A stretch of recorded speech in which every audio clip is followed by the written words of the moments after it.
যিশুৰ মহান প্ৰেম আশ্চৰ্য প্ৰেম মোৰ আত্মাক উদ্ধাৰিলে।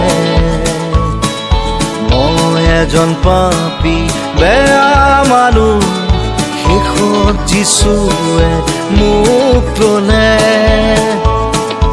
কালবাৰীৰ ক্ৰুচৰ তেজেৰে ধুলে মোৰ ক'লা পাপৰ চেকা।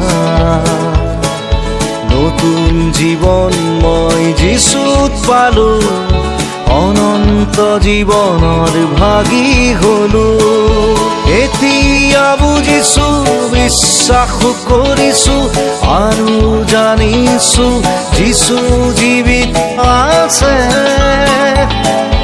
মোৰ জীৱনটো যিশুক সদাই দিলো, সৰগলে তেওঁ মোক লৈ যাব। সৰগলে তেওঁ মোক লৈ যাব।